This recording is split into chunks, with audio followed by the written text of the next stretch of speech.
marching in, catching you in your shirt sleeve. You never seen Oakwoods to that, they'll be lucky. When's Mr. Farrant getting back? Any time. He only wanted some cold meat and salad and cheese left for his supper. Wish they were all as easy to please. Good evening, sir. Good evening. You are the landlord? That's right, Sam Shipley. You let rooms to visitors? A few. 3 or 4, perhaps? Yes. Were you wanting a room? I am not sure.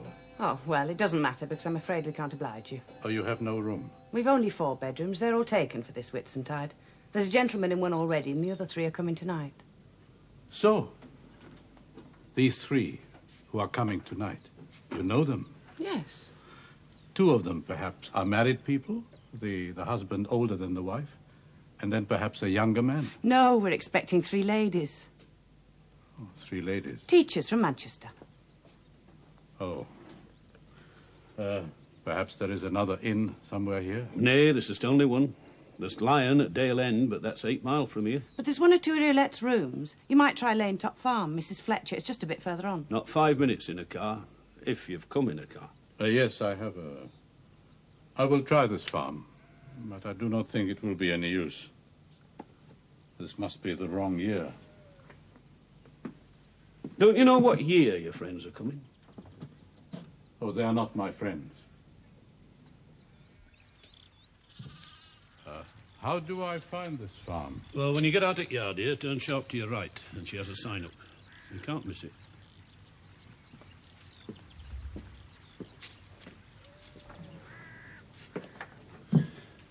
There'll be no rain this weekend.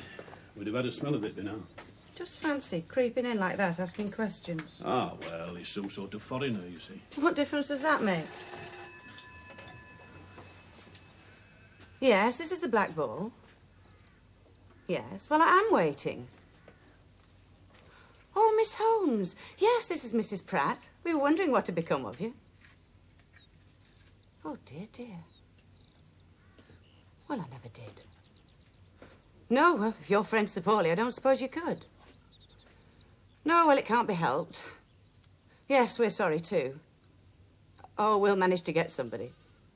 That's right. Miss Holmes ringing up from Manchester to say they can't come. Nay. One of the other 2's been suddenly taken poorly. They don't like to leave her. Oh. Here we are, Friday night, Whit Saturday tomorrow, and now only 1 room taken.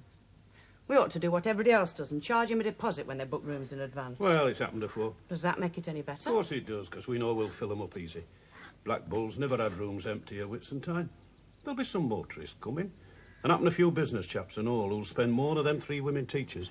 All they want's cups of tea. They'd never put their noses into the bar. Any sherry left, Sam? Yes, Mr. Farrant.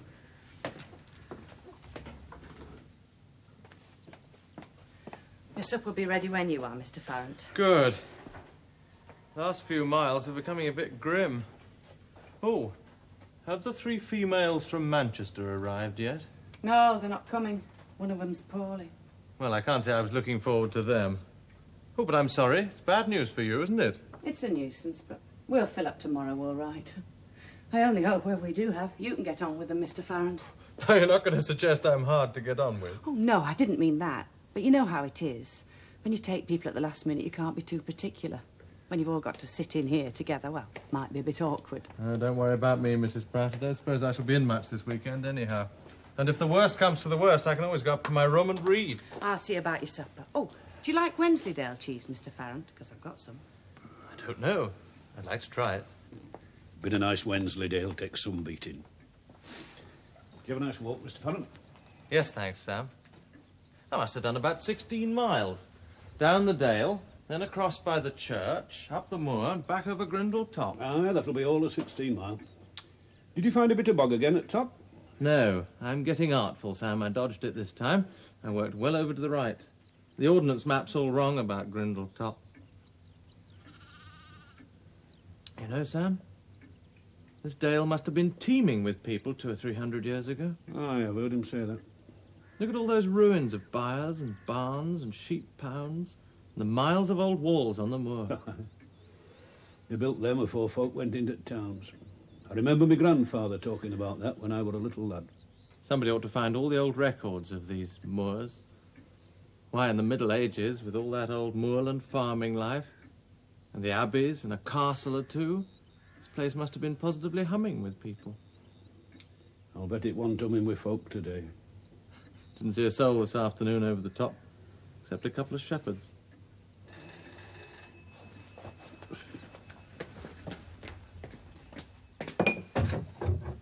Hello?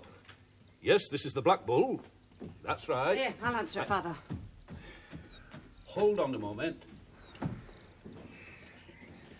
Yes, who is it? Yes. Well, it just happens we have 2 rooms because somebody's just given us backward. That's right. Yes, they're both ready. You can come up as soon as you like. Straight away. Oh, will you be wanting supper tonight? Oh, I see. Well, then you turn to your left, just outside Marlingset, straight on up, and you can't miss it. That's right. Now, would you believe it? Well, I don't know till you tell me. That was a Mr. and Mrs. Ormond. They rang up from Marlingset to see if they could stay over the weekend. They want a bedroom each. They're coming up straight away. They just had the dinner at the White Hart. Do you know what I think? No, I don't. I believe this Mr. Ormond's one of them big Ormonds. You know, Ormond's Limited. Nay, he'd never be coming here if it were. How do you know? He sounded as though he got plenty of money. Wanted 2 rooms, didn't ask the price or anything. I'll bet you he's one of Ormond's Limited. Him and his wife. There'll be company for Mr. Farron. I told you we'd have them rooms let in no time. You're having company tonight, Mr. Farron. There's a Mr. and Mrs. Ormond coming to stay the weekend. Ormond? Yes, and I've a fancy it's one of them big Ormonds. Ormond's Limited, manufacturers. I expect you've heard of them. I ought to. They put up most of the money for my school. Well, I'm sure he is one of them. Here already? Oh, no. No, they couldn't have come from Marlingset so soon.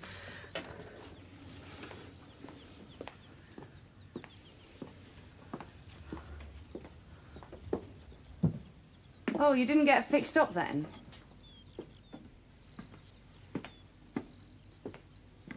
Excuse me. You are staying here? Yes. My name is Dr. Gertler. My name's Farrant. Oliver Farrant. A schoolmaster, I think. Yes. I'm head of Lamberton. And I am an exile from my own university and from my country, Germany. But I have been doing some little work for the University of London. And still, you have no room for me? Well, as a matter of fact, we have. Those 3 ladies aren't coming, so we've a room to spare. I should very much like to stay here. Very well.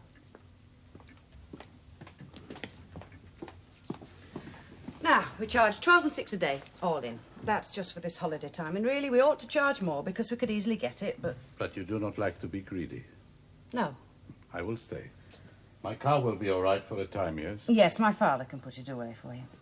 And my room? Number 3. Will you be wanting supper tonight? Thank you, yes. I should like something to eat, anything. I'll see to it. My father will show you to your room, if you'd like to wait in the lounge.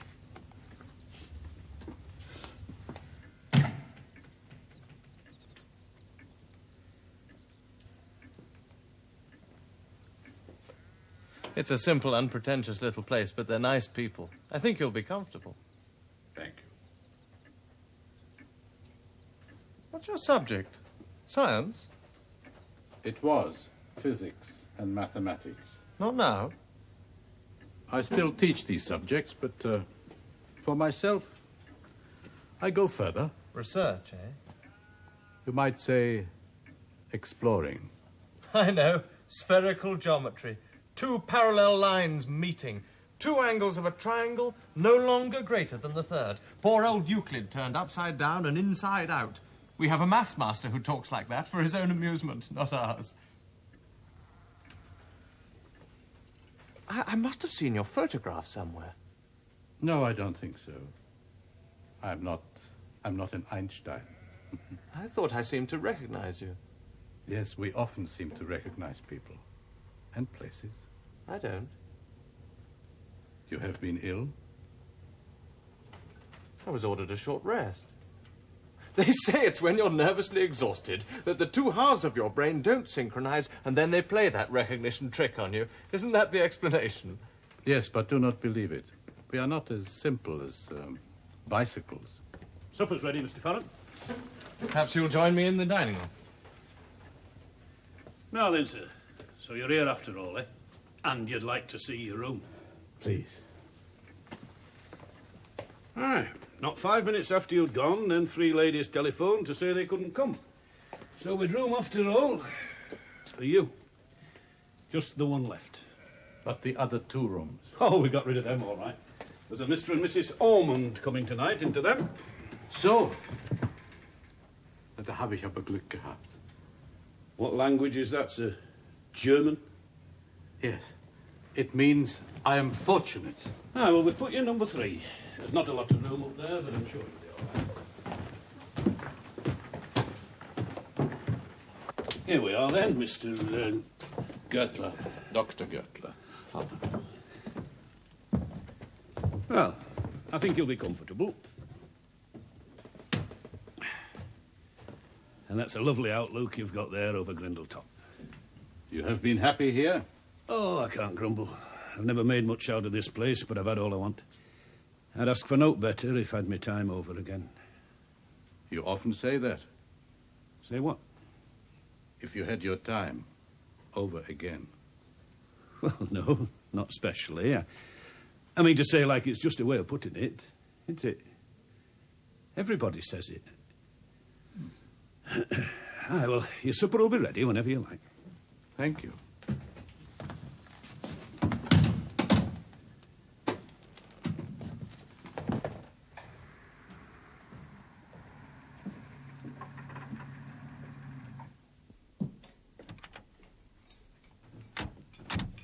Good evening.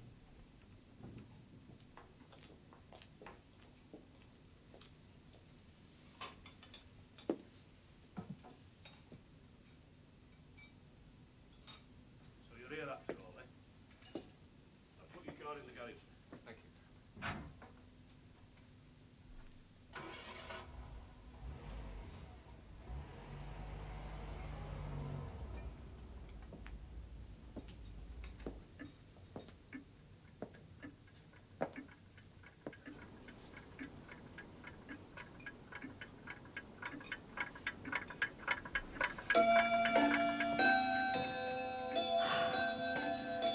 Come inside, Mr. Ormerod.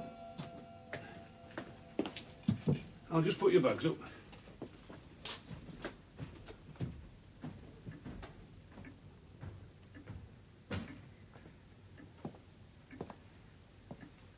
What's the matter, Janet? I felt rather faint. Well, you're probably tired. No, I'm not really.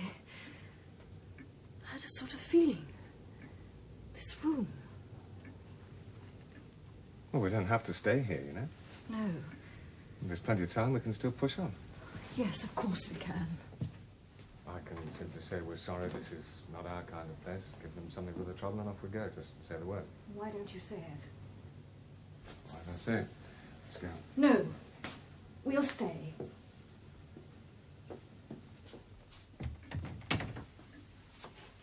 Anything for a change, eh? Walter, that's one of the remarks you promised not to make. Remember, you promised. Play fair. I'm trying, Janet. I'm trying very hard. But I seem to be in the one situation in the world where it's impossible for a man to be fair. You've no idea what a devil of a job it is. I know. You don't. No, that's the trouble, I suppose. I don't. But just to be friendly and nice for once. No arguments and reproaches. Well, that'll be something, won't it? Yes, it'll be something. Oh, Walter, the very way you said that. No. I didn't mean it like that. Really, I'm doing my best. You're right. God knows you're right. Yes, it'll be something. I'll do my very best. And I'll do better still. You'll see. Nice, easy, friendly. All according to plan.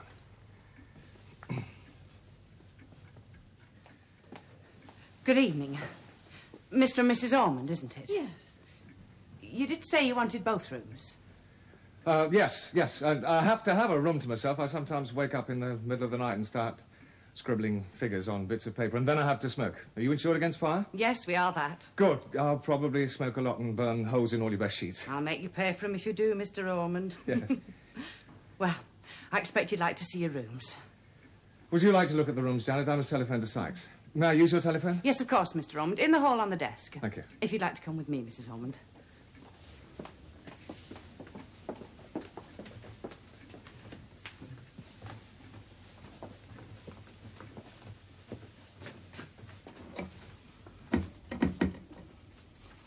Hello, operator. Would you give me trunks, please? Thank you.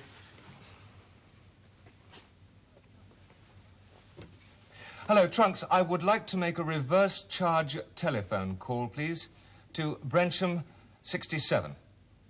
This is Grindle 5. Yes, Brensham 67. The name is Ormond. O-R-M-U-N-D. Thank you. I've put your car in the garage, sir. Thank you. Bring me a large whiskey and soda, would you? McFarlane's old liqueur, if you've got it. Certainly, sir. Thank you. Yes, hello? Is that Brensham... Oh, is that you, Sykes? It's Walter Ormond here. Yes. We're fixed up at a little pub on the moors. The Black Bull, Grindlemore. The telephone number is Grindle 5. Now, you get me here any time. I shan't be going far. Now, listen. Yes. I want you to work out the marketing costs, and I'll do the rest. Who? Pensfield? No, no, no. He won't be any trouble. I know too much about him. No, no, Sykes. There's nothing in that. No. Now, I will telephone you before Monday morning. Well, work all night if you have to. Nonsense. Holidays are for kids. I know all about your children. They can get on without you. I'm depending on you. Sykes, just get on with it, will you? Thank you. Goodbye.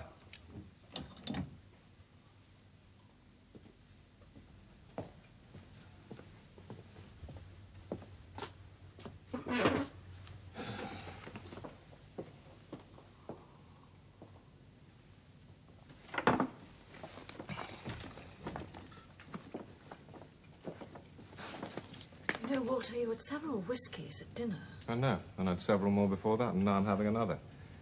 If the only way I can find dividends for several hundred shareholders and wages for several thousand employees is by having several whiskies, then I must have several whiskies. But you're not going to do any work this weekend. I must. I have a lot to get through before Wednesday. It's not going to be much of a change for you, is it? More work, more whiskey. A change is too much to hope for. Just let me keep ticking over. That'll do. I can't blame you for feeling bitter, Walter, but it's not going to help us. Bitter? I'm not in the least bit bitter, my dear. Loathsome stuff. Can't think how you go on and on drinking it. Faith and hope at 12 and 6 a bottle. Love, 7 years in bond.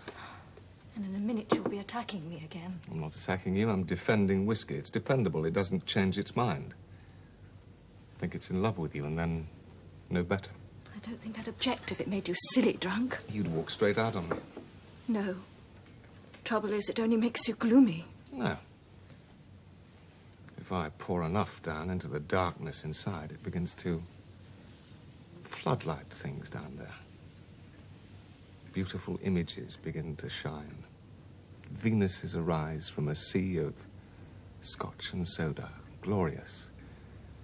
Kind, smiling wenches, all looking surprisingly alike.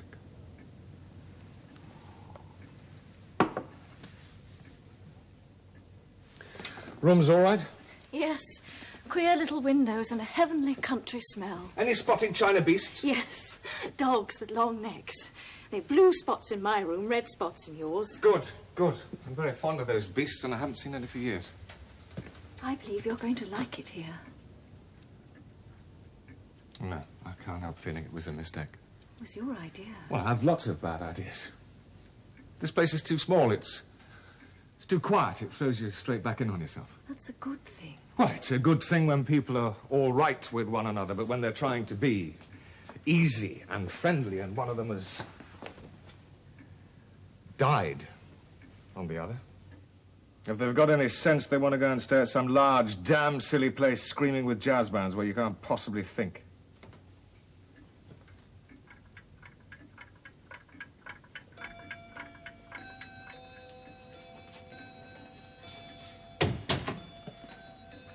We'd better introduce ourselves, Mr. Ormond. My name's Farrant, headmaster of Lamberton. Yeah, Yes, of course. Yes, Oliver Farrand. My wife, Janet. What are you doing here? It's term time, isn't it? Oh, I was told to knock off and have a rest. Overworking? That's what they said. I feel rather a fraud. I'm walking miles and miles every day and eating like a horse. How did you find your way up here? Mrs. Pratt has a son, Charlie, who's at Lamberton. He told me about it. Oh, yes, she was telling me all about him. Is he clever? Oh, yes, he's got brains. Sort of boy who makes me feel glad I'm a schoolmaster. Ought to be fairly certain of an Oxford scholarship later on. We've got a good many boys of his kind. Do you mean clever ones, or from this sort of home? Oh, I mean boys with brains from his class. A lot of them have brains, you know. Yes, it didn't occur to me that they wouldn't have. And it's part of our policy to encourage them at Lamberton. Yes, it was part of our policy when we built the school. Sorry, I was forgetting. That's all right. I was one of the governors who put you in there. Thought we ought to have a young man. Have a drink? No, thanks. Too soon after supper. The bar's through there, isn't it? Yes, but their talk's not very amusing. Anybody else staying here? Yes, a Dr. Gertler. German? Professor of mathematics taking refuge over here.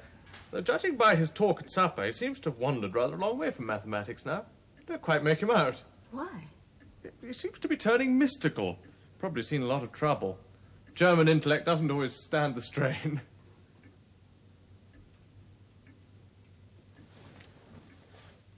I'll be down later, if you want to talk about the school.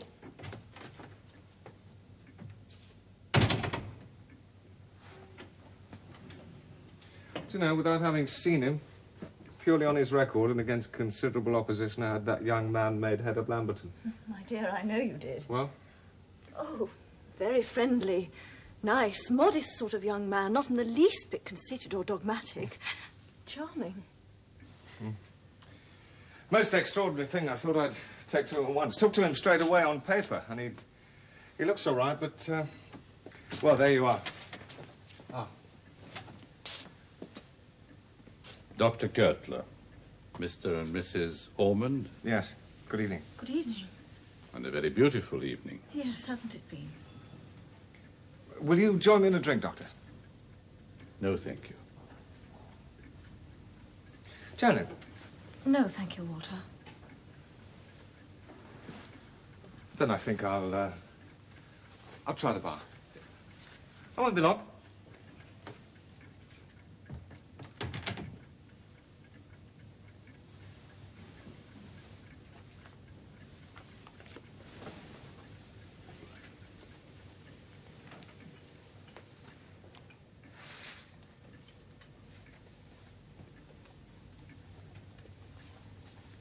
Have you been up here before, Dr. Gertler?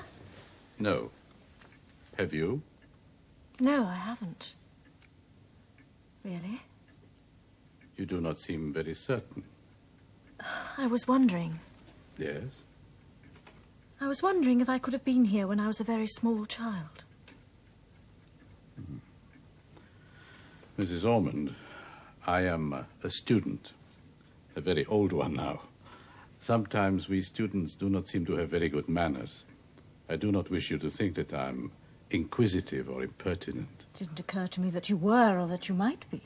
Well, lately, I have been enlarging my studies to include the human mind, and so I go about asking questions. That means you want to ask me some questions, you can, but I don't think you'll find me much use.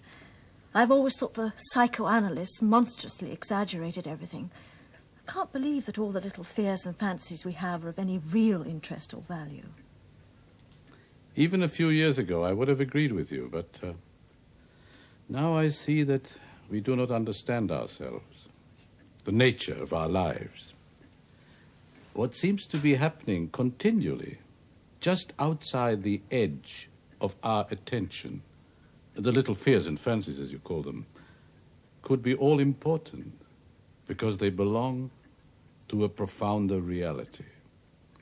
Like the vague sounds of the city outside that we hear sometimes inside a theater. Oh. Yes, what is it? You see, suddenly I felt I could have sworn that you'd said all that to me before. You and I, sitting talking like this, and then you said, because they belong to a profounder reality. Like the sounds of the city we hear sometimes inside a theatre. I'm sorry, I must be tired. Mrs. Ormond, what made you come here? Oh, pure chance. We wanted to spend this weekend somewhere in the country. A man at the hotel earlier that we dined at suggested this place. I'd never heard of it before. All quite ordinary, then? Yes. Till we were driving from Marling set up here. Yes? I find this rather difficult. Quite suddenly, I began to feel excited. About nothing, it seemed. My heart was beating terribly. We stopped once just to make sure about the way. At the roadside, there were some harebells. Just some white harebells. Of course, they looked lovely there, so white and fragile and perfect against the great dark moor. Must have been just that. Anything else is silly. There has not been in your life so far a moment of crisis that you associate with these flowers? No. That was exactly the feeling I had about them. And then you arrived here? Yes.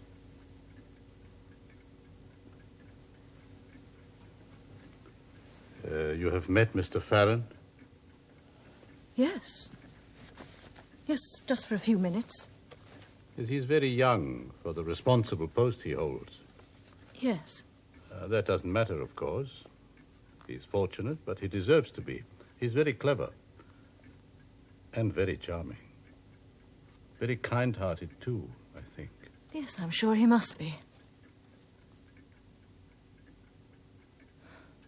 Why do you stare at me like that? Oh, I'm sorry. I was thinking. Mr. Ormond, does he feel any of the things that you feel or felt? I think you better ask him yourself. Yes. Yes, I will. You may find him rather difficult. I mean, you mustn't mind if he seems rather brusque, odd. Why should I? I'm odd myself at times. He's really very kind and considerate when you know him, but he has the most tremendous responsibilities. He works far too hard. Yes, I think he's an unhappy man. Why do you say that? I've seen enough unhappiness now to recognize it.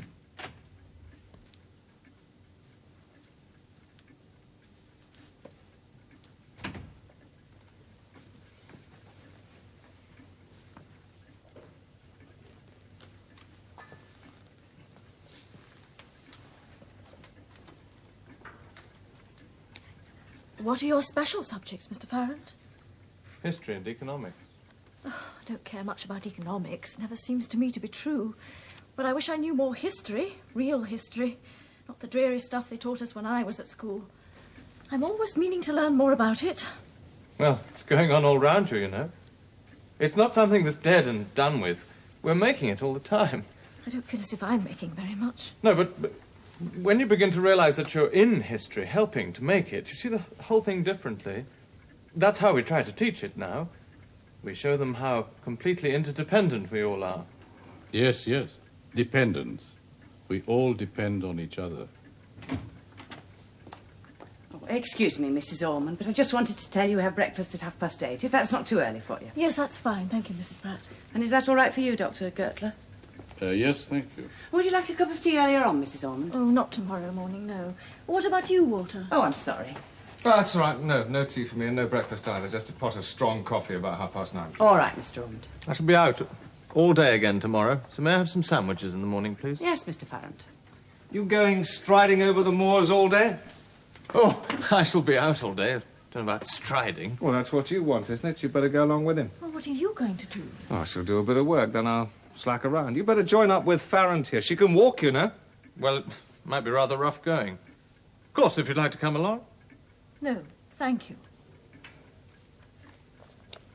I may want some sandwiches. I'll let you know in the morning, Mrs. Pratt. Yes, Mrs. Ormond. Well, have a long day tomorrow. Which Saturday, folks wanting lunches and teas, so I thought I'd get to bed in good time tonight. Yes, of course. We're very proud to have you and Mr. Ormond here. Nearly all the money Father and I have between us that we'd save to help our Charlie later on is in Ormonds Limited. You hear that, Walter? You're amongst shareholders, so be careful. Yes, I know. You see? Dependence. We are like threads in a pattern. What's that? We were discussing how we all depend upon one another. You're involved because your boy's at Mr. Farron's school. I'm very lucky he is to be there, too. And now you say you've money in Ormonds Limited. The school party depends on Ormonds, too. And I'm certainly one of the dependents. There you are, Walter, you see? You're the only really great one, the giant Atlas himself. We all depend on you, but you don't depend on anybody. How benign. Mr. Ormond depends very much upon somebody. Depends upon you, his wife. That's not the kind of remark that we appreciate from strangers in this country, my dear sir. Walter. I'm sorry. I am, as you say, a stranger in a foreign country. It's all right, Dr. Kirkland. Right. No, Doctor, I shouldn't have spoken like that. Please, don't be offended. I'm not offended. Just tired. So please, no apologies. Good night. Dear. I hope it's going to be all right. Him being here. Well, of course it is. Why not? Well, only that he seems to be upsetting you, Mr. Ormond. Oh, Mrs. Pratt, just because he's a foreigner? No, it isn't that, Mr. Farrant. Though I'll admit I'm not used to foreigners. Well, what's he doing here? Well, what are we all doing here? No, that's different, Mr. Ormond. I mean, why should he come here looking for you? For me? No, for you three.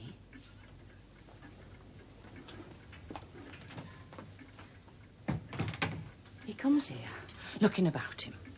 When I tell him we've no room to spare because I'm expecting 3 visitors, he looks at me and asks if 2 of them are a married couple, with a man older than his wife and the other a younger man.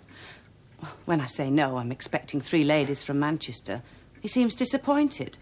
Says something about it being the wrong year. So off he goes. And the 3 ladies say they can't come. And you ring up for rooms. And when he comes back, there's a room for him too. And you're all here. And it's just what he expected.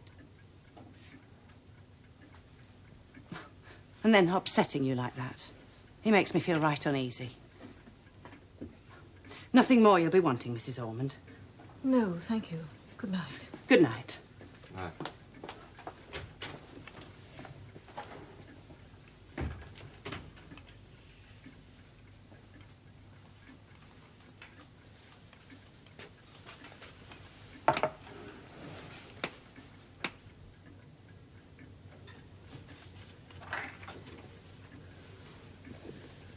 Well, I'm tired. I think I'll go to bed. Your room's the far one on the right. I thought I'd met Gertler before somewhere. You did? Where? That's the trouble. Can't remember. Has it worried you? Yes, a little. Why? I wondered.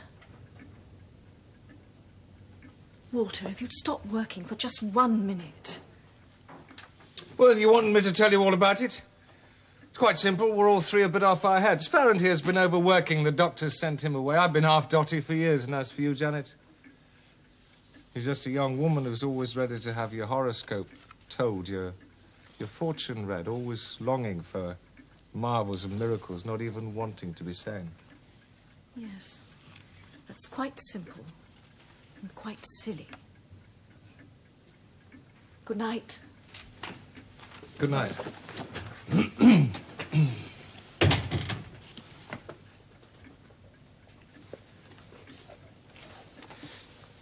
Ormond, I hope you'll let me talk to you about the school sometime. Yes, of course. Not now, then. Not now. I'm rather worried. I don't feel, somehow, that I've created a very good first impression. On me or on my wife? Of both of you. I don't think you have, altogether. Do you mind telling me why?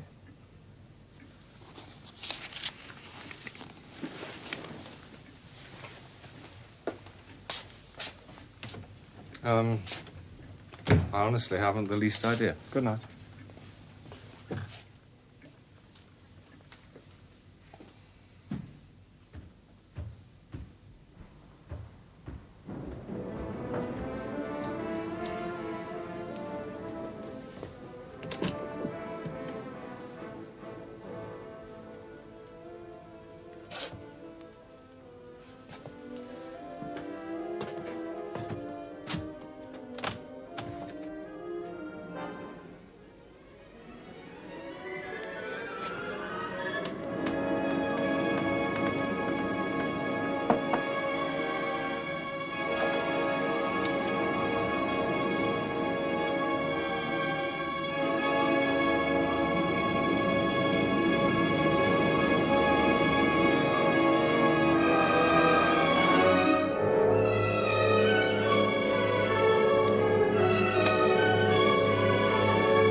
Making a long day of it. Let's hope they haven't got lost. There's not much chance of that, is there? No, not on these light nights. Easy enough in winter if you stop too long on moors, and I've known a few daft heads that did. But don't you worry, Mr. Farrant's got a good head on his shoulders. I don't think my wife's with Mr. Farrant. They went out separately. Oh. Well, happens she's gone a few miles further than she thought. But she'll be all right, Mr. Ormond. Good evening, sir. Good evening. Ah, Doctor. Have a drink. No, thank you. Don't care for too much drinking, eh? It is a kind of escape. I do not need it. What do you need? I need to ask questions. This drinking, it is an escape from what? Well, not from responsibility, not from work. No, I think you work very hard. I work like hell. And that, too, is a kind of escape. Let me remind you, Doctor, I have to work. I can't let people down. I have to keep on. No, you give yourself these tasks so that you must keep on. You dare not stop. All right, I dare not stop.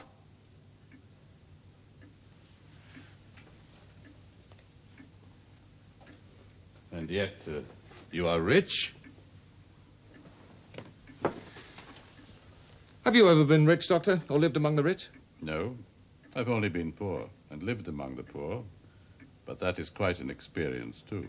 No illusions about that, but being rich isn't simply the opposite of being poor, you know. Too much money seems to take the taste, the colour out of things. It oughtn't to do, but it does. But power, you have that, haven't you? Ah, yes, that's a very different thing. Ah, you like power? Well, you get some fun out of it, putting your ideas into action, not being at the end of somebody else's bit of string. And yet, that is what you always feel, and that's why you try to escape. What do you mean? That you are, as you say, at the end of a bit of string. Nonsense! Do I look like a puppet? No, but I say you feel like one. Yes, you are rich, you are successful, you have power, yet all the time you try to escape. Because deep down you feel that your part in this life is settled for you, and that it is a tragic one, and so all the time you're in despair.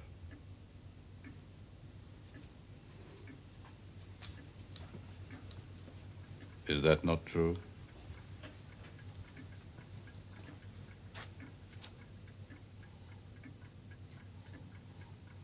Yes. Damn your impudence. Yes, it is. Now, please tell me why you, who have so much, should feel this despair.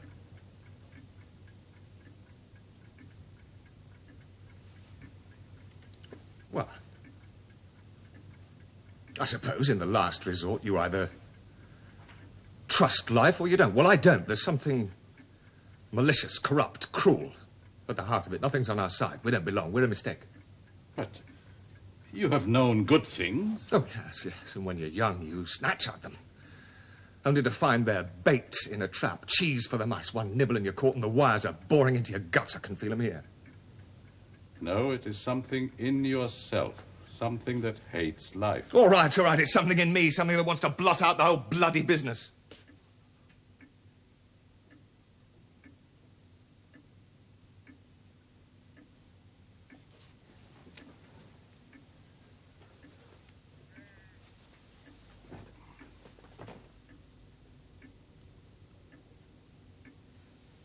Gertrude, when I was a boy,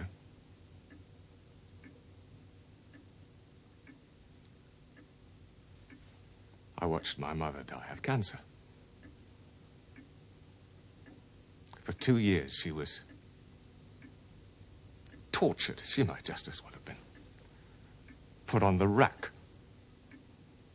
broken on the wheel, and when she couldn't suffer anymore, when there was nothing left inside to stand anymore, devilish, bloody torment, she was allowed to escape. To die, you see. There was no more fun to be had out of her. Let her go. Yes, that was bad. But did she complain? No, she didn't complain much. She was a very brave woman.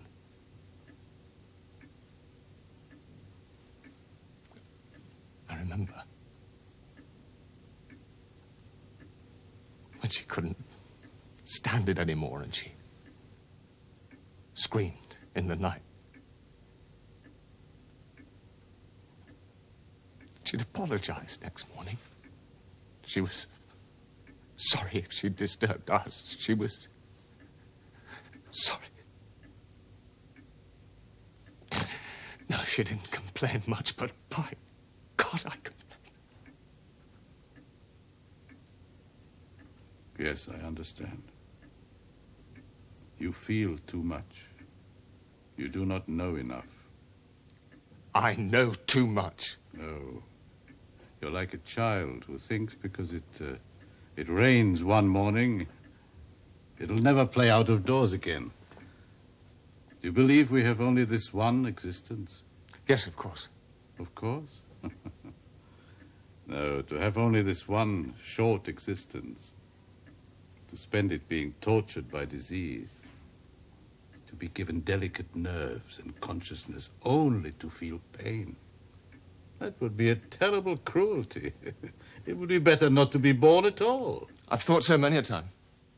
Because you do not understand the long drama of the soul.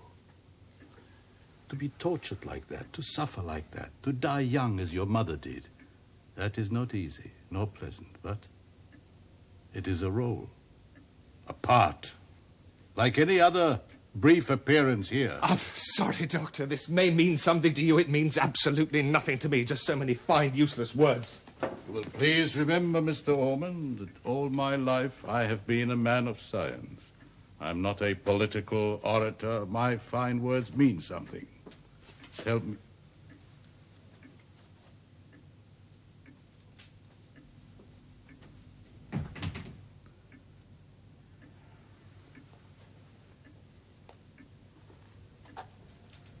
Tell me.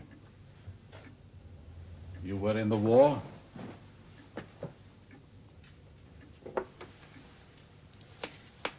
Yes. I went all through it. My brother was killed on the Somme. Before the lunacy was stopped, I'd met half a dozen lads who were nearly as good as brothers, but they never lasted long. I came out of it to find the whole world limping on one foot with a hole in its head. Most of us are really half crazy. I know I am. But when you began to forget about the war, things were better? No. I didn't forget. And things were worse. They were very bad indeed when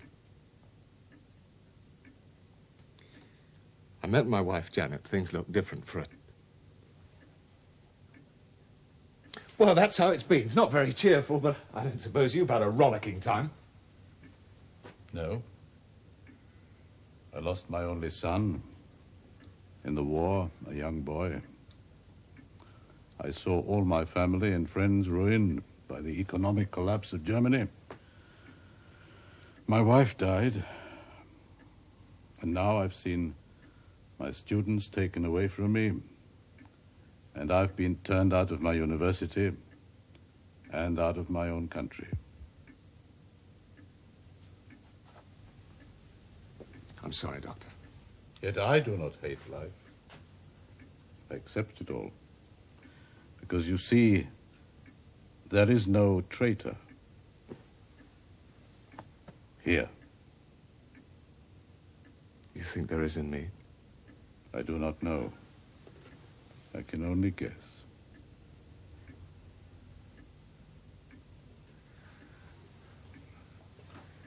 Gertler, I'll tell you something I've never told anybody. All my life, I've had a sort of haunted sort of a feeling, as if just around the corner there would be a sudden blotting out of everything. During the war, I thought it meant I was going to be killed, so I didn't give a damn what I did, and they thought I was a very brave lad and pinned medals on me, but when the war was over, I still had the same feeling.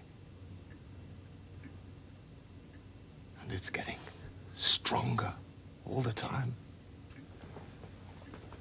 And then last night, when you arrived here, what did you feel?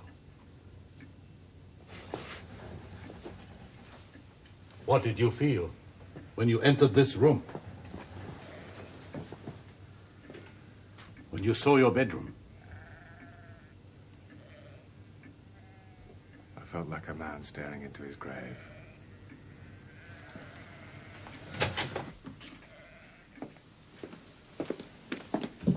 Be careful. Oh, Doctor, I don't think you said how long you wanted your room. Yes. I said I wanted it for the weekend. I could not tell exactly. Well, folks who come here usually know how long they're staying. Well, I could not tell. I have something to do here. Something to do? Yes, something very important. Oh, I see.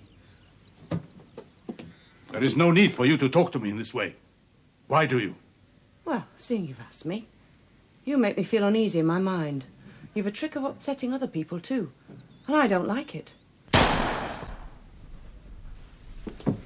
Hey, what was that, Sally? Who's playing about with a gun? I don't know.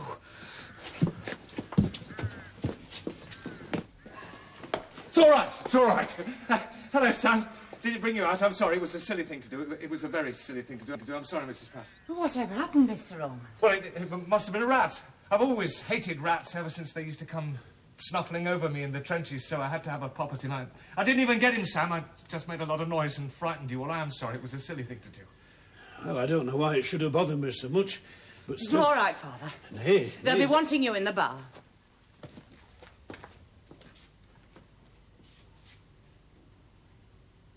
I'm sorry. Sorry? What do I do next? You must have some more amusing ideas. I am not amusing myself with you, Mr. Ormerod. No! What are you doing here? Tell me what happened. Please.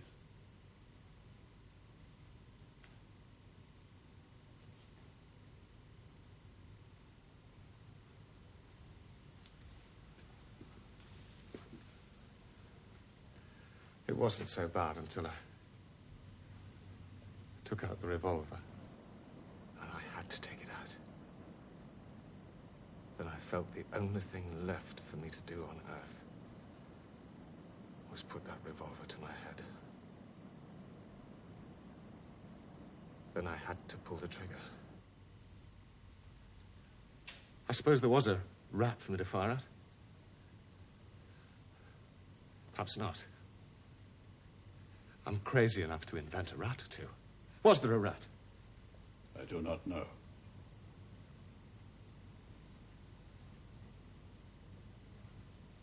Well,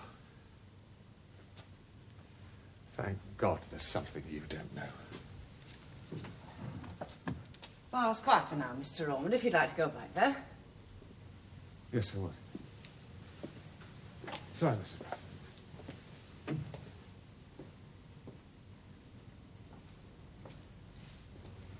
Is there something you wish to say to me? Yes, there is. There seems to have been a misunderstanding about your room, Doctor. Gertler. Gertler. And I think the misunderstanding is not about my room, but about me, Mrs. Pratt.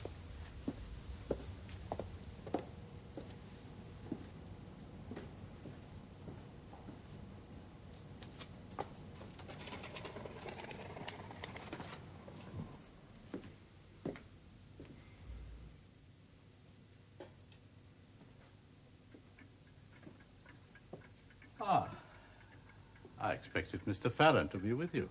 No, but he'll be here soon. Well, you have had a long day, Mrs. Ormond. Yes, I'm tired. Expect you are. I'll see about your suppers. Oh, I'm not very hungry, thank you, Mrs. Pratt. What, after being out all day? That's no way of going on. You want a good meal.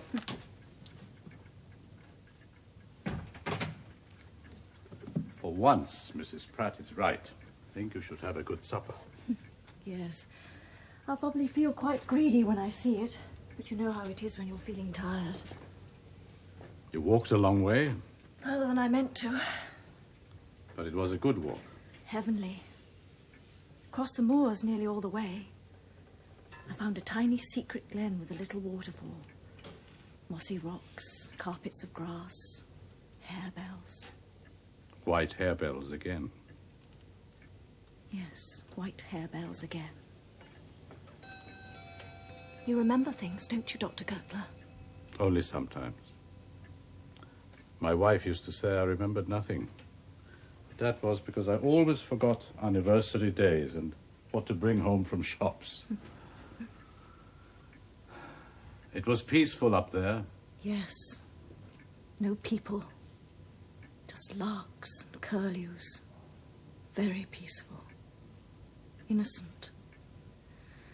The sort of innocence one feels about this kind of country. In these high wastelands, Yes. You must have felt it, haven't you? Oh, yes.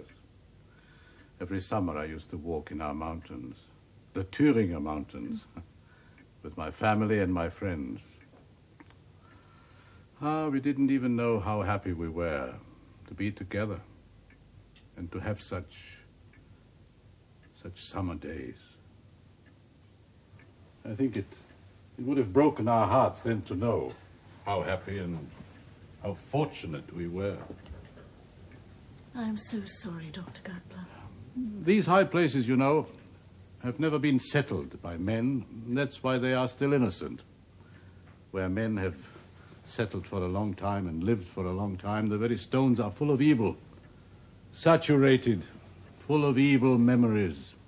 But the past has gone. Gone? Where?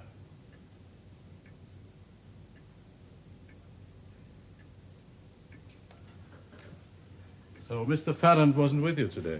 You didn't see him, did you? Yes. I saw him following behind me. But he couldn't catch up to you?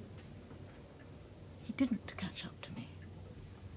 I saw him behind me, usually a long way off. You were glad he stayed behind? Very glad. I suppose Walter, my husband, is in the bar. Yes, I expect so. Earlier on we were talking. He's a man of force, of character. Such as most women admire, Yes. Also, he's a man with deep and secret weaknesses. And such weaknesses in such a man arouse a woman's pity. Yes, I suppose they might. There is much to love in him. Very much. Then why, Mrs. Ormond, do you love him no longer?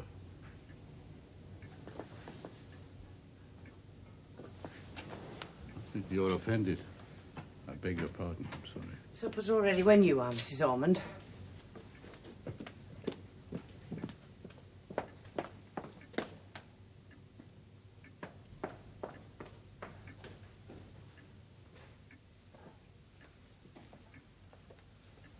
Ah, Mr. Farron.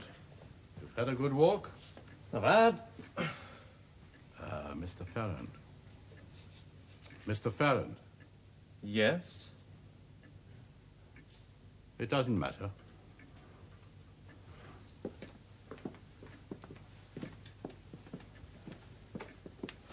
What's wrong with Gertler? Never mind about him. You look as though you could do with this. And your supper's already, Mr. Farrant. Thanks. I'll come along in a few minutes. You don't think you're overdoing it a bit, do you, Mr. Farrant? I mean, walking too much.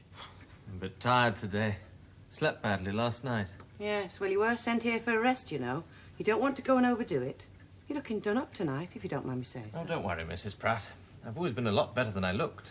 Yes, I don't want you to think I'm fussing at you. Oh, of course you are. Don't pretend you're not. Yes, well, I know how it is when folks first come up here. They do too much. We can't have you making yourself poorly again, now, can we? I must wash. Can I get you some hot water? No, thanks.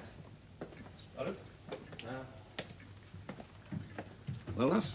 What was all that commotion just now in the bar? Oh, that were only Mr. Ormond having a bit of a game with old Watson and Joe. Is he drunk? Who, Mr. Ormond? Well, the amount he's taken tonight, he ought to be silly drunk or unconscious. I know I'd be. But you can't say he's more than a bit wild, like. By go, we can shift it, that shall. Call it a silly way of going on. Can't you stop him? Of course I can't. Not as if he were daft with it, he's not but a bit wild. Well, I don't like it, Father. No, I'm not, but he's a guest in this house, and until... I've felt uneasy in my mind ever since last night. It's Dr. Gertler. He's got everybody's back up. That's only because he talks so queer. He means no harm, Sally. Harm or no harm. He leaves here in the morning and I'm going to tell him so. Now, steady on, lass, steady on. What's the use of saying steady on when we're all getting on edge? Sam! Ah! You're deserting us. Mrs. Ormond's back, Mr. Ormond. She's gone to get her supper.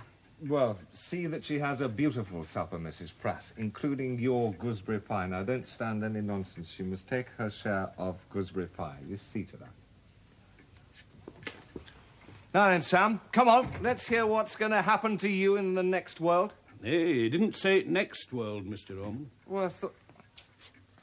Hello, Farrant. Did you show my wife the moors today? No. Weren't you together? No.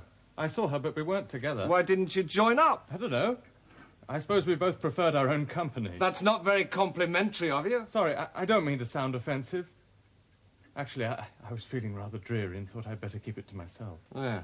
Well, now, listen. Sam is about to tell us what our friend, Dr. Gertler, says is going to happen to him when he dies.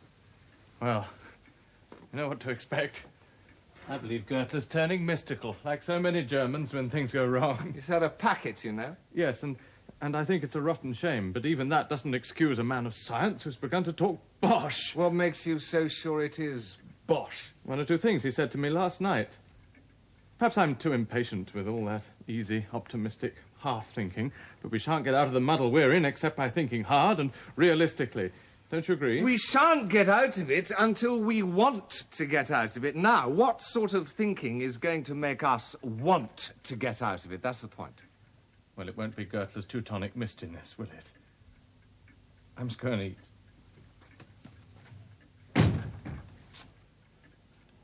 Well, come on then, Sam. Let's hear all about it. Let's have some bosh. Well, it all started with me saying last night, if I had my time over again. Which seemed to right tickle Dr. Gertler, because he comes to me this afternoon and tells me I'm going to have my time over again. It started on about time going round in circles and spirals, and in 2 minutes, what with his dimensions and eternities and whatnot, he had me dizzy. He says we all go round and round like dobby horses. God forbid. Hey, don't say that, Mr. Ormond, because I'm all for this arrangement. He says I'm one of them that will go on and on with same life and never change. When I die, I'm born all over again down at Marlinset. Same house, same parents, go to the same school and have same fights with t'other kids, just same as before. But you wouldn't want that, would you, Sam? I ask for no better. It's champion. I were telling him, like, about the day I were wed. We were wed early, and then I took her down to Leeds. Hey, and it were a grand day and all. Wharfdale shining and smiling all the way down. Aye, and Yorkshire were playing Surrey at Headingley, and so, of course, we went. And Brown and Tunnicliffe and F.S. Jackson knocked them Surrey bowlers silly. And then we went back for a big high tea at Queen's Hotel. What a day. Yeah. Yes, that'd be a good day to have again. So I says to him, like, now then, I says, is that day coming round again? Yes, he says. It's on its way. Same bright morning, he said. Same blushing girl. Same sun on same fields. Everything.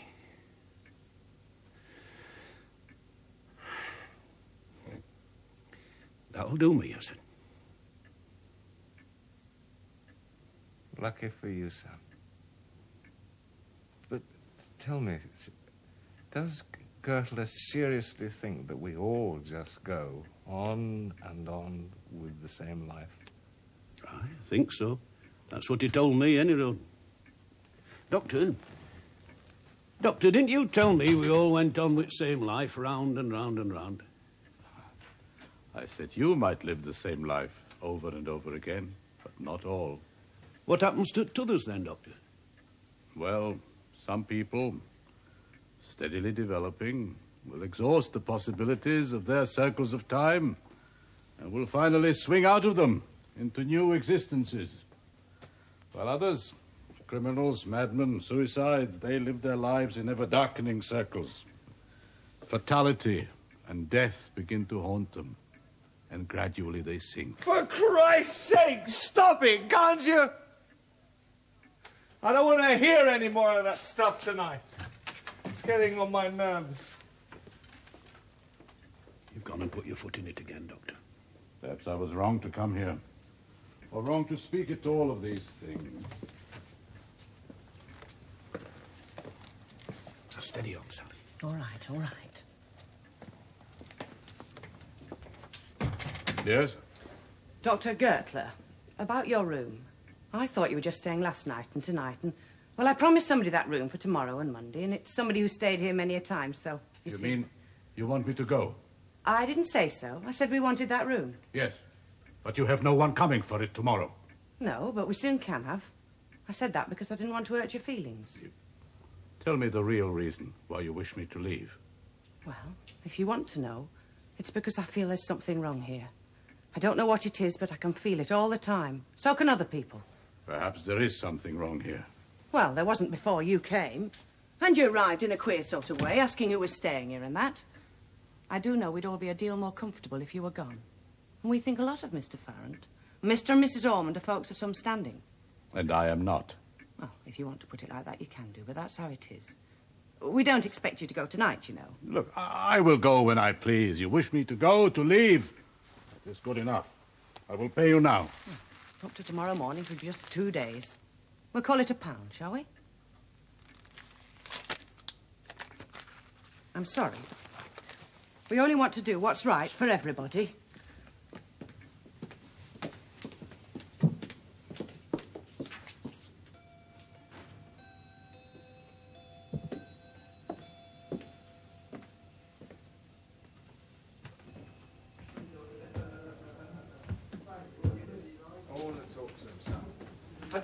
I just want to talk to him. He's not in here. Sally? Sally? Where's Dr. Gertler? He's just gone out. Anyway, he's off in the morning. He's not leaving. Yes, I asked him to go. Nay, Sally, you didn't. Well, you wouldn't. You shuffled out of it. Just a minute, Mrs. Pratt. Did you seriously ask Dr. Gertler to leave? I did, and I'm not sorry. I heard you shouting and complaining at him yourself, Mr. Ormond. I think I did right. No, you did wrong. Why? But he's a stranger here. He's been driven out of his own country. We ought at least to be courteous. God knows I haven't been, but I thought you were being. Well, I can't see that it matters much, Mr. Ormond. No, it does, Sam. It does.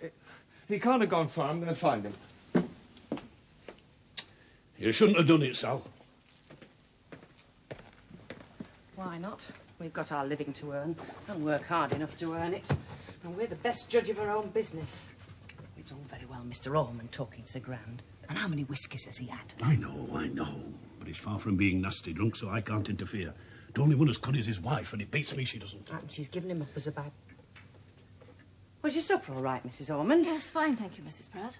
You won't be wanting anything else tonight, will you? No, thanks. Oh, Mr. Ormond's just gone out. You won't be wanting anything else, will you, Mr. Farrant? No, thank you. What about tomorrow? Will you be going out again all day? I don't know yet. Haven't made any plans. Good night.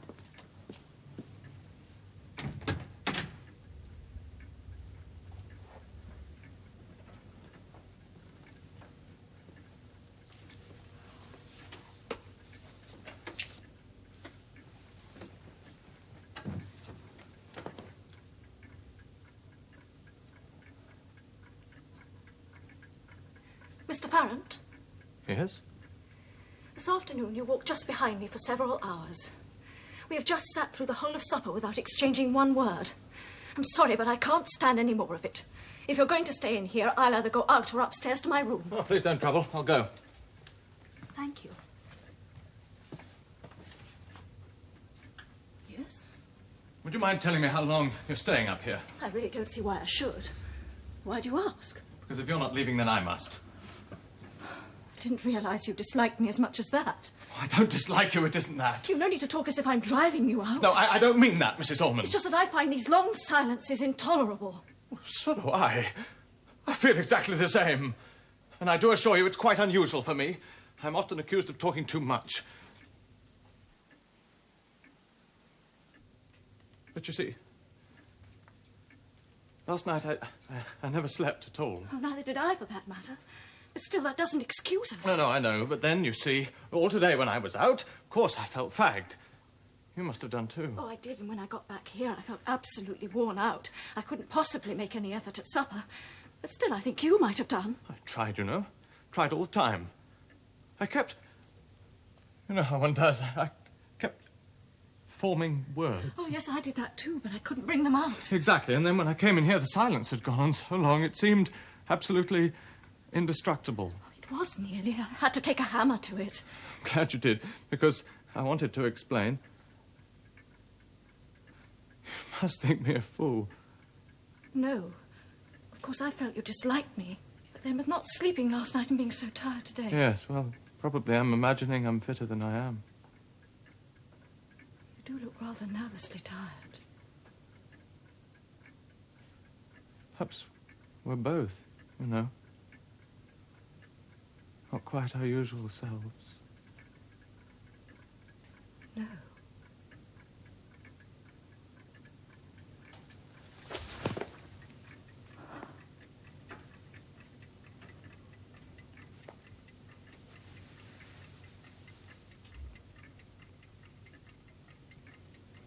Didn't know. I didn't know. What shall we do?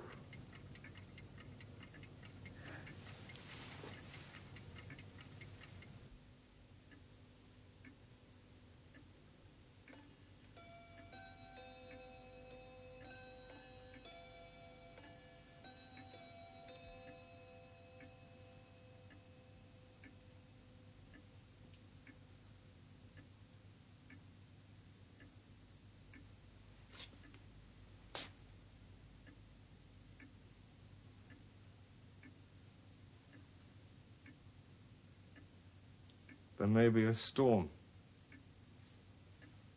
And it's nearly Whitsunday, the Feast of Pentecost. The Day of the Spirit, they used to call it. Now what? Well, come on then, damn you, talk. Talk. Let's hear all about it. I suppose you arranged to meet here? Come on, Farrant! Good God, aren't you man enough to stand up for what you're doing? Ormond, I wish I could explain. Oh, there's no difficulty about that. You've suddenly decided you're in love or in want of amusement, and you couldn't even wait. No, Walter, can't you see it's not like that? Ormond, it simply happened, that's all. Beyond that, we can't explain. All right. All right, you're in love. You don't know why. You can't help it. Is that it? Yes. Do you remember how I felt last night when we arrived here and I didn't want to stay? Oh! You think you felt then that this was about to begin? Yes.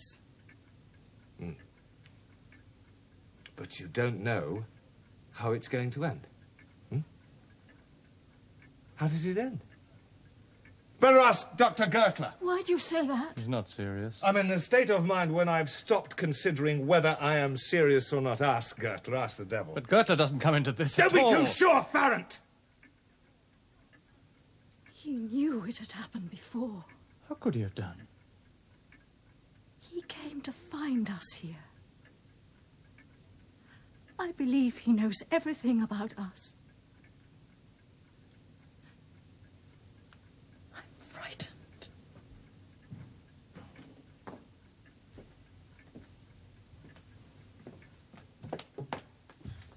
Dr. Cutler.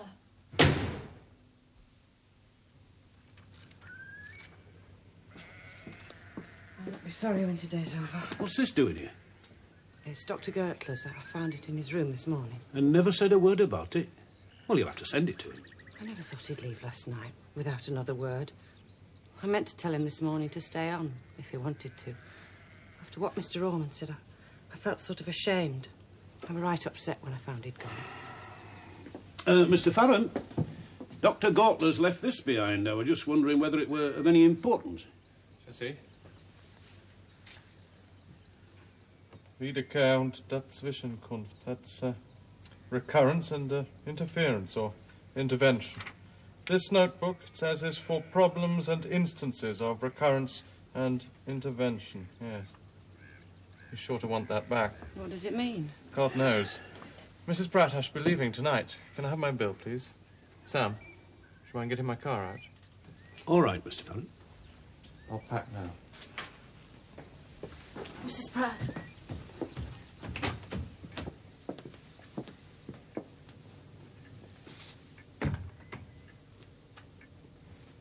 Do you know where my husband is, Mrs. Pratt? He was in his room, Mrs. Ormond, writing letters. I'm leaving too. Mr. Farrant and I are going together. You're leaving your husband? Yes. Leaving him for good? Yes. Oh, that's a terrible thing to do. Have you thought what'll happen to Mr. Ormond? He seems such an unhappy sort of gentleman. Yes. Yes, I'm afraid he is unhappy. You're not leaving him, surely, because he's taken to drinking too much. Oh, no, Mrs. Pratt. There was a time when I tried very hard to make him happy. Somehow I couldn't. It was my fault, probably not his. I just couldn't feel what I ought to have felt. No, it's no use. For Mr. Farrant, too. Have you thought what'll happen to him with his school and everything? That's where my boy is, you know. And if anything did happen to Mr. Farrant... Yes, you can be sure I've thought about that, too. We both have. Oh, I knew there was something wrong. Forgive me, Mrs. Ormond, please, but I've lost my own man. I've only got this boy of mine. And I'm older than you are. Please listen a minute. Don't go snatching at what you think might be happiness when you don't really know. Please, please don't rush off and do something you might regret all the rest of your life. Give yourself a bit more time. Think it over, for all our sakes. Walter!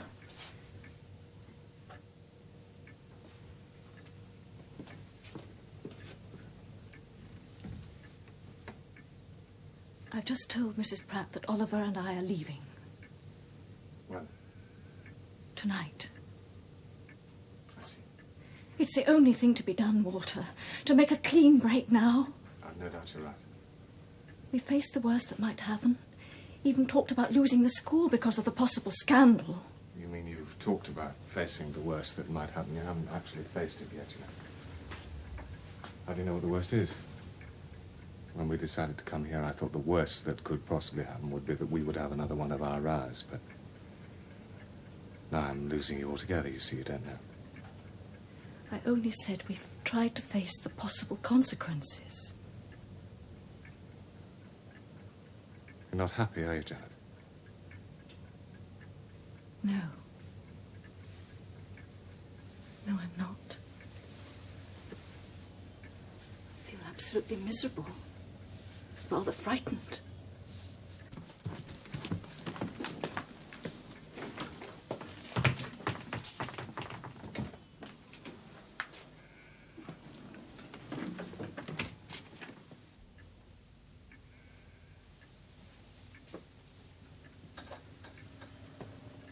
My car should be there.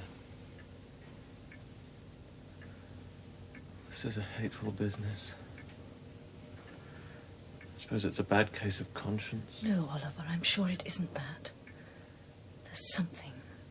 Some kind of influence behind all that we do and say here. Something compelling.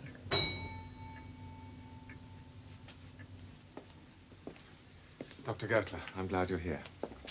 I am not staying. You didn't give me a chance last night to say how sorry I was that I treated you with such discourtesy. Yes, Dr. Gertler. I want to beg your pardon, too. I shouldn't have asked you to leave. You'd done nothing wrong. I'm sorry. No, please, please. I lost my patience, too, so... I hope you'll stay now you've come back. No, I cannot do that. I only came back because I have lost something very important. And I was hoping... Is this it? Oh, yes. Yes, thank you. That is all I want. Dr. Gertler, you're not leaving. Yes, why not? Dr. Gertler, may we ask you something, please?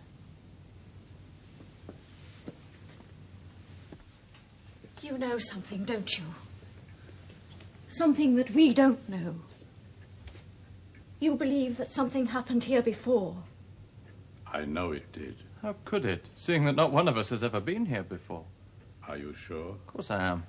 Quite capable of remembering exactly where I've been. There is nothing more to be said. Yes, there is. Please. What do you know about us? You and Mrs. Ormond have planned to leave here tonight together? How did you guess? It is not guessing. And the truth. As simply as you can state it. Please. You had a definite purpose in coming here, hadn't you? Yes. What was it? It was to verify an experiment. And if possible, to make a further one. But you didn't do anything. Oh, yes. Everything happened as I thought it would. But then last night I lost my patience because I felt I was being badly treated, so I didn't try the second experiment, but that doesn't matter very much. You mean it doesn't matter to you or to your experiment? But what about us? How can it matter to us, Janet? Dr. Gertler, last night I told you things I'd never told anyone. Yes. You were very helpful, Mr. Ormond. Now I'm asking you to be helpful. Why did you come to this inn? What was this experiment of yours? Very well. Please. In this notebook are some records of very unusual states of mind and feats of memory. Some of them came to me like clear dreams. They are like vivid little scenes. In the best of them, I remember not only what I have seen, but also what has been said. I was fortunate enough to have a very good example about 3 months ago, and I put down all the details here. Now, in this memory, this dream, if you prefer it, I found myself a year or two older than I'm now, but situated as I am now, an exile living in London. The rooms above mine were occupied by two people, a man and his wife, still quite young, but very poor and very unhappy. They had been quarreling bitterly, and I had heard them, and because I felt sorry, I went up to see what I could do. And then I learnt their history. This was not the woman's first husband. She had been the wife of a rich man, older than herself, with whom she had fallen out of love. But they had gone on a little holiday together at Whitsuntide to a small inn, which they described. And there she had instantly fallen in love with a younger man, the one now her husband, and they had run away together. And then there came out of this, as they now realized, the ruin of many innocent lives. The great business collapsed, and many people, small people, like this landlord or his daughter here, lost all their money. Not only that, there had been a great scandal, so that this young man was driven out of his profession. And both of them had to endure poverty and loneliness. This had made them so bitter that their love had died. No, it couldn't have done that. Oh, yes, they admitted that. There were too many shadows between them, too many reproachful faces. They could no longer be happy together. And yet, they couldn't be indifferent to one another either, as they had suffered so much. So now, they were quarrelsome, and bitter. Oh, God, no. Janet, it's only some fantastic dream of his. No. You recognized us, didn't you? Yes, at once. You see, I felt it all the time. Wait a minute. How do you induce these dreams? They are not dreams. They're actual memories. Memories of what? Of past cycles of my own life. We repeat our lives, with some differences, over and over again. You can't expect us to believe that. My friend, I do not care whether you believe it. You asked me to explain, and I'm explaining. Yes, but you're not merely airing a fantastic theory now. You're interfering in our lives. How do you induce these states of mind? A certain method I have developed to drift away from the present as we do in dreams, and yet be attentive, noticing everything. Yes, but how did you do it? By doing without food, I suppose. Yes, to some extent. I thought so. And did you use drugs? To some extent. I knew it. You see, I suspected that all along. He starved himself and drugged himself and let himself be hag-ridden by some completely fantastic and illogical theory of life. And then comes here with a story of some ridiculous dream he's had. I believe it's true. Janet, you can't. Yes, it explains so many things. But afterwards, when you had made your notes... That was 3 months ago. I soon found that these things had not yet happened in this cycle of your lives. Look. I think you read German, don't you? I think my handwriting is not good, but you can read enough, I hope, to convince you. You will see I had not the actual name of the inn, only an idea of what sort of place it was and its situation among these hills. I don't understand this. It must be some sort of clairvoyance. No. So I came here on this Whitsuntide holiday. At first, when 2 of you were not even expected here, I thought I had chosen the wrong year. But no, I was fortunate. That's why you asked those questions. You're talking as if we were puppets with no minds or wills of our own.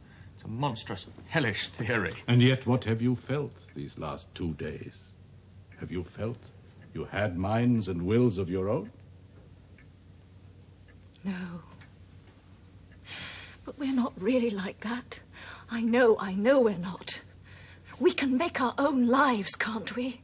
Once we know, yes. It is knowledge alone that gives us freedom. Once we know and make the effort, we can change our lives. We are not going round and round in hell, and we can help each other. How? If I have more knowledge than you, then I can intervene, like a man who stops you on a journey to tell you that the road ahead is flooded. That is the second experiment I had hoped to make, to intervene. Recurrence and intervention. Yes. Walter. Excuse me.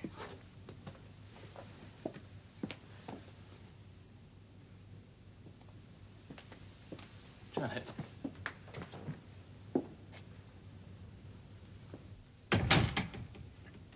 You're not going to let that fantastic stuff of his make any difference to us. But you see, Oliver, I believe it. It explains so many things I couldn't understand before. It explains why I've never felt happy about it. So you must go. I can't go without you. I can't. You must, Oliver. It would be better to give that to me. No more questions that can't be answered, twisting like knives. Sleep. The only good sleep. I'm afraid you will be disappointed. It will be a sleep full of dreams, like this. And the questions will still be there. You cannot blow them to bits with a pistol. But why should you want to try now? It is all different. I don't see any difference. Your wife may not leave you now. And perhaps she will be changed a little with a new kindness. I don't want her kindness. Let her go. I've lost her anyway, whether she goes or stays. There's no difference. She can't keep me alive simply by staying by my side. No one can keep you alive but yourself. And I don't want to go on living. My friend, I'm not going to cry over you. But I must warn you, there is no escape. No, I don't believe it. I can find peace. Peace is not somewhere just waiting for you. Where is it then? You have to create it. How could I? You've some idea of what's been going on in my head these last 20 years. Where's the peace coming from? Look, if you must talk and act like a child, then at least be as humble as a child. If you cannot create your own peace, then pray for it. Have faith. Faith in what? Fairy tales? Yes, if you will, in fairy tales. We each live a fairy tale, created by ourselves, by our feeling, imagination, and will. These are the realities. Going round and round and round the same damn dreary circle of existence. No, it need not be. We start out each time on the same road, but along that road we have many choices. I wish I could believe it. Look, what has happened before, many times perhaps, will probably happen again. But something new may happen too. You and I, we haven't talked like this before.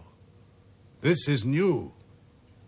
This may be one of those great moments of our lives, when a man can make a fateful decision. I see this as such a moment for you, Ormerod. You can go back to the old, dark circle of existence, or you can break the spell and swing out into new life. New life? Yeah. I wish I could believe that.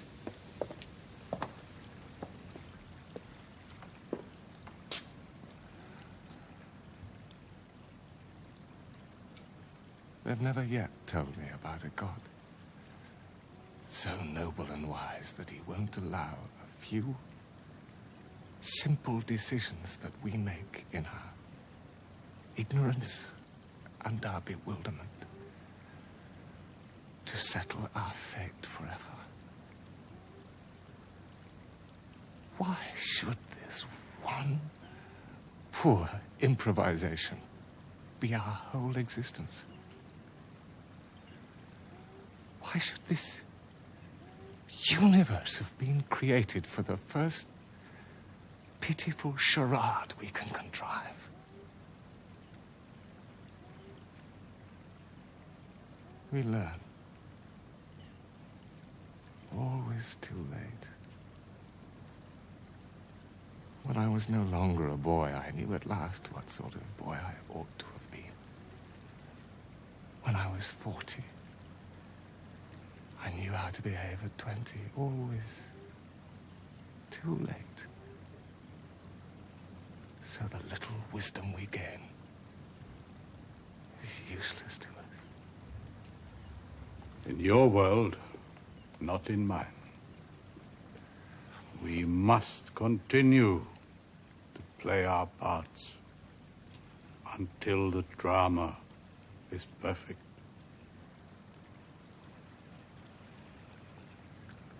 I will live.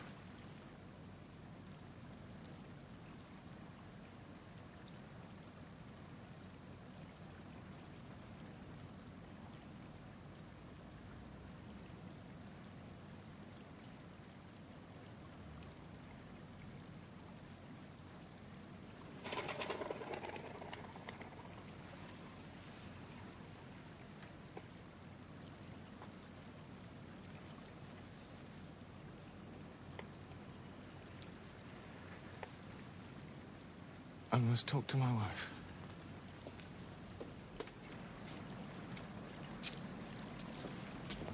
Ormerod, I'm leaving. I just wanted to say I'm sorry No, for... don't go yet. Not until I've spoken to my wife. Sam, where's my wife? She's in the lounge, Mr. Ormerod. Would you leave that, please? But Mrs. Ormond said she wanted Please. Sam, just leave it.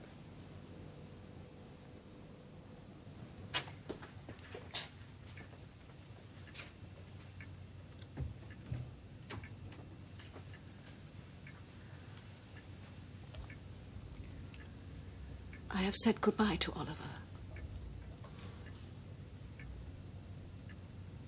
You understand, I'm not leaving you now. But you love him. You're certain of that? Absolutely certain. Then go with him. What? No, I couldn't, you see. Not now when I know. You don't know, how could you? But Dr. Gertler These said... are our lives, not his. Go with him, I tell you. There will be no suicide, no disaster, no scandal. Everything will go on as before. You can rely on me. Are you sure? It'll be all right. Farrant will have to take you away for a little time, perhaps abroad, and he can go quietly back to his work. Whatever happens, I shall make sure that he's not howled out of his school. I can't speak. You've changed everything. You were meant to be happy. I always wanted you to be. Somehow it didn't work. Now it seems it can.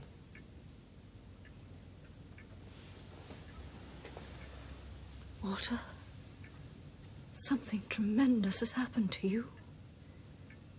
You're suddenly quite different. And yet as you always ought to have been. Perhaps I am now. There seem to be so many things I want to say. Then don't forget them, because one day soon I shall want to hear them all. I won't come outside, Janet. I'll say goodbye here.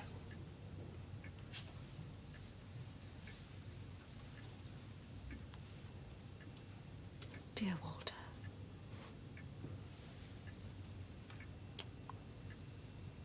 God bless you.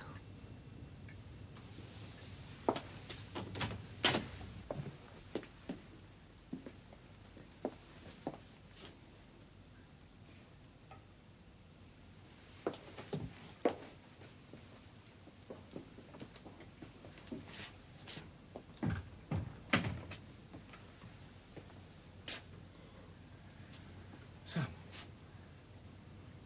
would you put my wife's case into Mr. Farrant's car, please? Mr. Farrant's car, sir? Yes, please. Yes, sir.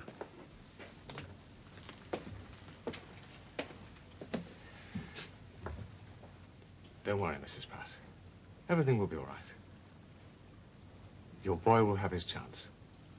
I shall see to that. Thank you, Mr. Ormerod. I too must be going now. You look at me as a doctor looks at his patient. Well, yes.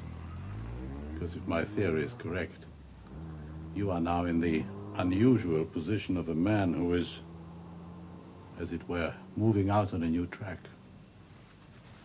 Like a man suddenly born into a strange new world. I feel newborn. Cold, small, lonely. Yes. It may be hard at first, but it will pass. There are a million suns out there waiting to keep you warm and light your way. Perhaps we shall meet again. So I shall say, Auf Wiedersehen. I hope we shall. Goodbye.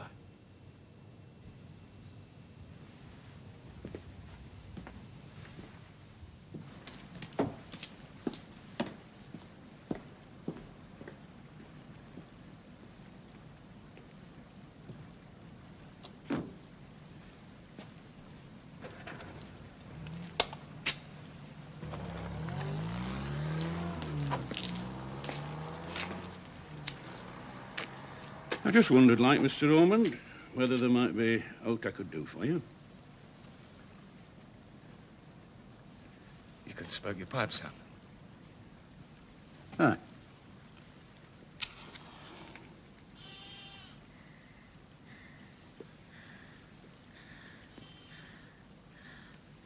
I hear them shepherds to the side of Grindle Top's been having a bit of bother.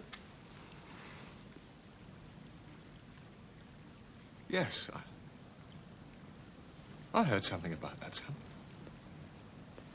You know, folk think shepherds has a quiet life. But they have their bits of bother, them chaps. Just like anybody else. I suppose they do, Sam. Been no rain at all this week. We'd have had a smell of it by now.